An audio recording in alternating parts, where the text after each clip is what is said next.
संगत जी शनिवार के दिन बाबा जी ने डेरा ब्यास में सवाल जवाब किए हैं। सवाल जवाब शुरू होने से पहले हमेशा की तरह कुछ शब्द गाए गए।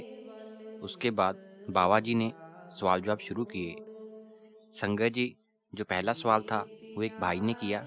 भाई ने बाबा जी से पूछा कि बाबा जी, मेरी पहली विनती है कि मुझे नामदान लिए हुए बहुत टाइम हो गया है। 8 साल तक तो भजन सिमरन को मैंने बहुत टाइम दिया है, लेकिन अब 4 साल से मेरा सिमरन नहीं बन पा रहा। आपने मुझे जो नौकरी बख्शी है उसे मैं सेवा समझकर बड़ी अच्छी से निभा रहा हूँ, लेकिन बाबा जी, मेरी विनती है कि आप मेरा सिमरन पहले जैसे बना दो। बाबा जी ने जवाब दिया, बेटा, सिमरन मैंने नहीं, आपने खुद बनाना है। जैसे हमारी ज़िंदगी में नहाना ज़रूरी है, सोना ज़रूरी है, उससे कहीं ज़्यादा ज़रूरी भजन बंदगी है। इसलिए बेटा, भजन सिमरन को तो हमने ज़रूर टाइम देना है। भजन सिमरन करेंगे, अंदर से ताकत मिलेगी, तभी हम इन जिम्मेवारियों को अच्छे से निभा पाएंगे। संगत जी, नेक्स्ट क्वेश्चन में एक लेडी ने बाबा जी से सवाल किया कि बाबा जी, आपने मुझ पर और मेरी फैमिली पर बहुत कृपा की है। दोनों फैमिली ब्यास के साथ जुड़ी हुई हैं। मैं अच्छी नौकरी पर हूँ और मेरे दोनों बच्चे बाल सत्संग में सेवा करते हैं। बाबा जी, मैं चाहती हूँ कि वो आगे जाकर भी आपके साथ जुड़े रहें। बाबा जी ने जवाब दिया, बेटा, हमने मालिक का शुक्रिया लफ्ज़ों के साथ नहीं बल्कि अपनी करनी के साथ करना है, और हमने अपने बच्चों के लिए एक अच्छी उदाहरण बनना है। हम अच्छी उदाहरण बनेंगे तो बच्चों पर अपने आप असर पड़ेगा। संगत जी, नेक्स्ट क्वेश्चन में एक लड़के ने सवाल किया कि बाबा जी, जैसे कि दो व्यक्ति हैं, एक ने तो 4 धाम की यात्रा की है और दूसरे व्यक्ति ने सिर्फ आधा घंटा या घंटा भजन सिमरन किया है। बाबा जी, क्या दोनों को मुक्ति मिलेगी?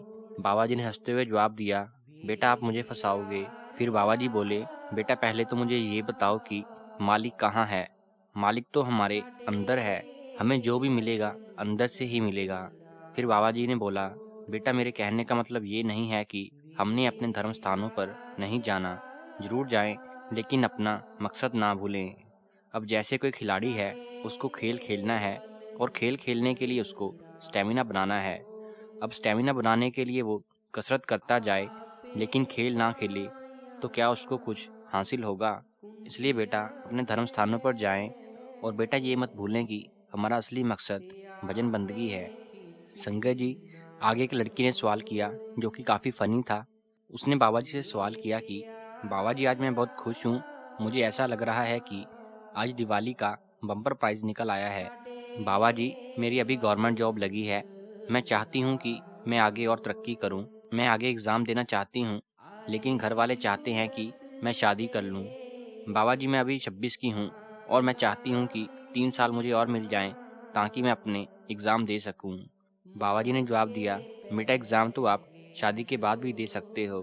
फिर लड़की ने जवाब दिया, बाबा जी, शादी के बाद रिस्पॉन्सिबिलिटीज़ बढ़ जाती हैं। तो बाबा जी ने जवाब दिया, कौन सी? मुझे भी तो बताओ, ऐसी कौन सी रिस्पॉन्सिबिलिटीज़ हैं? फिर बाबा जी ने जवाब दिया, बेटा, अगर शादी करोगे तो हस्बैंड आपके लिए किचन में काम करेगा, चाय बनाकर देगा और आप बैठकर एग्ज़ाम की तैयारी करना।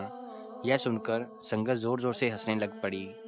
संगत जी, नेक्स्ट सवाल में एक लड़के ने बाबा जी से सवाल किया, बाबा जी, मेरी मम्मी 55 दिन से एडमिट है। कुछ दिन पहले उनकी मौत हो गई है। बाबा जी, उन्होंने अंत समय तक भी आपका शुक्रिया अदा किया। वो बोल रहे थे कि आप पास में खड़े हो। क्या बाबा जी, आपने उनकी संभाल की है? बाबा जी ने जवाब दिया, बेटा, अगर हम सोचे तो हमारे माँ बाप का रिश्ता हमारे साथ कुछ सालों का है, लेकिन जो मालिक का रिश्ता हमारी रूह के साथ है वो पता नहीं कब से है। तो आपको क्या लगता है कि मालिक को हमारी फिक्र नहीं? वो तो हर एक की संभाल करता है और हमने बेटा मालिक के भाने में रहना है। फिर इसी लड़के ने दोबारा सवाल किया, बाबा जी, अगर घर में किसी की डेथ हो जाए तो क्या हमें रोना चाहिए? तो बाबा जी ने जवाब दिया, बेटा, ये तो हमारी भावना के ऊपर है। अगर आंसू आते हैं तो उसमें कोई बुरी बात तो नहीं है, लेकिन अगर हम कंट्रोल कर सकते हैं तो हमें कंट्रोल करना चाहिए, क्योंकि हमने तो मालिक के भाने में रहना है। फिर नेक्स्ट सवाल में एक लड़के ने सवाल किया कि बाबा जी, मेरा पढ़ाई में मन नहीं लगता। बाबा जी ने जवाब दिया, बेटा, तो कहाँ लगता है? यह सुन के संगत हंसने लग पड़ी। फिर बाबा जी ने दोबारा जवाब दिया, बेटा, ये तो हमने मान लिया कि हमारा मन पढ़ाई में नहीं लगता, लेकिन हमारा मन कहीं तो लगता होगा। फिर लड़के ने जवाब दिया, बाबा जी आलस में। बाबा जी ने जवाब दिया, बेटा आलस में नहीं, मुझे पता है आपका मन कहाँ लगता है। यह सुन के सारी संगत ज़ोर ज़ोर से हंसने लग पड़ी। फिर बाबा जी ने उस लड़के को समझाया कि बेटा, अगर अब हम थोड़ी सी कुर्बानी देकर पढ़ाई में मन लगाएंगे तो आगे जाकर हमें किसी का मोहताज नहीं होना पड़ेगा। अगर अब हम पढ़ाई नहीं करेंगे तो हम आगे जाके किसी के मोहताज हो जाएंगे। इसलिए बेटा, हमने खुद अपने पैरों पर खड़े होना है ताकि हमें आगे जाकर किसी का मोहताज ना होना पड़े। संगत जी, इसके बाद एक सवाल लड़की ने किया जो कि काफ़ी ज़्यादा फ़नी था। इस लड़की ने बाबा जी से सवाल किया, बाबा जी प्यार प्रेम में कब बदलता है? बाबा जी ने जवाब दिया, बेटा मुझे लगा मैंने सारे सवालों का जवाब दे दिया है, लेकिन औरतें तो नए सवाल ले आती हैं। यह सुनकर सारी संगत हंसने लग पड़ी। फिर बाबा जी ने जवाब दिया, बेटा क्या फ़र्क है इन दोनों में? फिर लड़की ने बोला कि बाबा जी, जो प्यार होता है वो जिस्मानी दायरे में आता है, और जो प्रेम होता है वो मालिक के लिए होता है। फिर लड़की ने दोबारा सवाल किया, बाबा जी जैसे आप रात को स्पेशल टाइम पर हमारे घर आते हो, तो क्या बाबा जी सभी के घरों में आप रात को ऐसे जाते हो? यह सुनकर सारी संगत जोर जोर से हंसने लग पड़ी। बाबा जी ने जवाब दिया, बेटा आप मरवाओगे मुझे। यह सुनकर सारी संगत जोर जोर से हंसने लग पड़ी। बाबा जी ने जवाब दिया, बेटा स्पेशल टाइमिंग क्या होती है? आपको पता भी है आप क्या बोल रहे हो? यह सुन के संगत फिर से हंसने लग पड़ी। फिर लड़की ने जवाब दिया, बाबा जी आप तो जानी जान हो, आपको पता ही है मैंने आपको किस तरीके से ये सवाल किया है। बाबा जी ने जवाब दिया, बेटा मेरे जानी जान होने से क्या होगा? लोग क्या सोचेंगे कि रात को बाबा लोगों के घर में जाता है। यह सुनकर सारी संगत ज़ोर ज़ोर से हंसने लग पड़ी।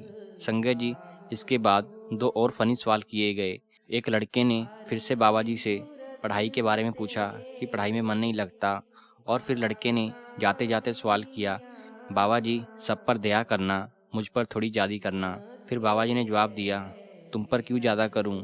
यह सुनकर सारी संगत हंसने लग पड़ी। फिर बाबा जी दोबारा बोले कि अपनी एक खासियत तो बता जिसके कारण मैं तुम्हारे ऊपर ज़्यादा दया करूं। यह सुन के संगत फिर से हंसने लग पड़ी। फिर बाबा जी ने जवाब दिया, बेटा क्या आप चाहते हो कि अब मैं पक्षपात करूं, आप पर ज़्यादा दया करूं और बाकियों पर कम? यह सुनकर लड़का बोला, बाबा जी चलो आप सब पर थोड़ी थोड़ी दया कर दो। यह सुनकर संगत फिर से ज़ोर ज़ोर से हंसने लग पड़ी। फिर बाबा जी ने जवाब दिया, माँ का बिगाड़ा हुआ लगता है। यह सुन के सारी संगत ज़ोर ज़ोर से हंसने लग पड़ी। संगत जी, फिर आखिरी सवाल में एक लड़की ने सवाल किया था कि बाबा जी मुझे कई बार लोग पूछते हैं कि आप डेरा ब्यास क्यों जाते हो? यह सुन के बाबा जी ने जवाब दिया, बेटा उनको बताया कर कि जहाँ पर समोसे बहुत सस्ते मिलते हैं। यह सुनकर सारी संगत हंसने लग पड़ी। फिर बाबा जी ने बोला, शुद्ध मिलते हैं। यह सुनकर फिर से संगत हंसने लग पड़ी। बाबा जी ने एक बार फिर से बोला, और वो भी हेल्थी मिलते हैं। संगत जोर जोर से हंसने लग पड़ी। फिर बाबा जी ने उस लड़की को बोला कि बेटा किसी ने क्या लेना है हम कि कहाँ जाते हैं? बेटा आप उनको बोला करो कि आप अपने काम से काम रखा करो। संगत जी, अगर आपको ये सवाल जब अच्छे लगे हों तो चैनल को सब्सक्राइब जरूर करें।